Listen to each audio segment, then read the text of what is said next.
Well, isn't this curious? The Dow has been up 110 points all day, not budging.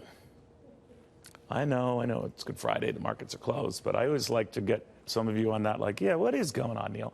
I will tell you this, though. Even with the markets closed, they put an impressive performance yesterday. Some would argue maybe relief over the Mueller report out one way or the other. That uncertainty is now out of the way, even though we don't know where this is going from here. And then we had some pretty successful initial public offerings and some, at least early on in this earnings season, better than expected earnings announcements from the first quarter that to some people's liking will mean we don't contract. We don't see earnings reversing in the first quarter and continuing to grow, albeit not at the pace of recent quarters, but still doing okay. Commerce Street Capital CEO and President Dory Wiley joins us, former Dallas Fed advisor Danielle DiMartino Booth. Danielle, this market relief over at least the Mueller report out, they can hash it out all they want, but at least that uncertainty is out of the way. What do you think? Yeah, obviously markets, the political punditry can go on and on about this, obviously, until November of 2020. Markets quickly moved on. There's no more objective judge and jury than the markets. And as you just mentioned, earnings season is getting off to a less bad start.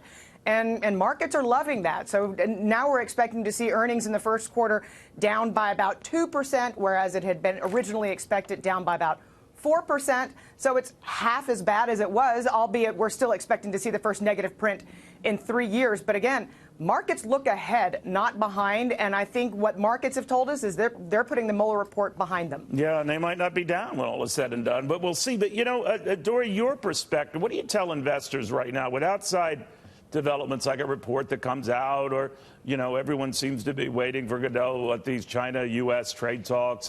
How do you advise investors who follow these news events sort of tick by tick, minute by minute? Well, some of the news is real and some of it isn't.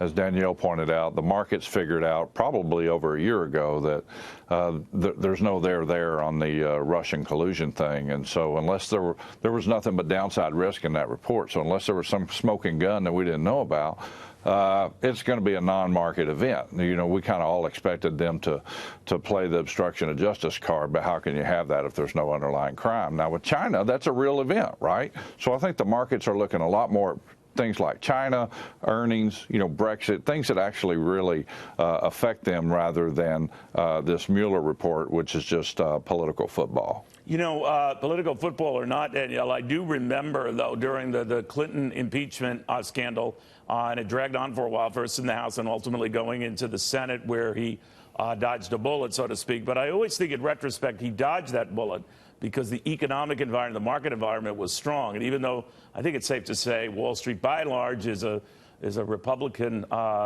dominated institution, not across the board, there was relief at that because they liked the good times. It similarly could help this president. I don't think it's getting to the level of getting serious talks going on impeachment, but the good backdrop, the economy, the markets, has helped him. What do you think?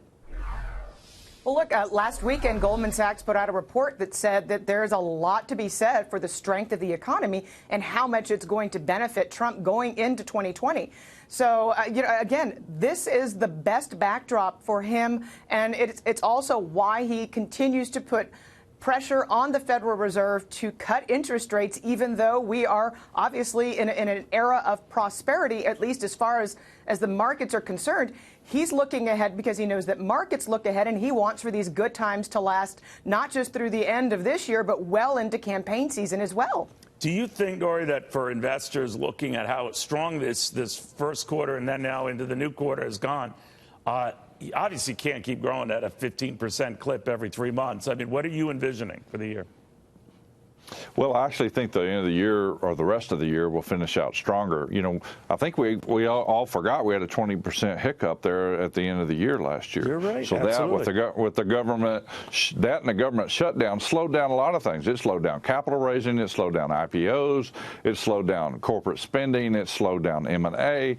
So the numbers are coming out as good as they are is really a very, very positive sign. Less of a loss, as we might say. So I actually am fairly bullish for the rest of the year. I think things are going to work out pretty good for the rest of the year, and I'm already very, very impressed with how much progress that Trump and the administration has made with China. All they're looking for now is an accountability mechanism. They've agreed on so many different issues, and especially this technology patent issue. So if they can get an accountability mechanism in place, I think you're really going to see the market outperform. Yeah, that's the big deal, though, that China stick to its word. Trust but verify, I guess, economically, right? Dory, final word. Danielle, always good seeing you. Thank you very, very much.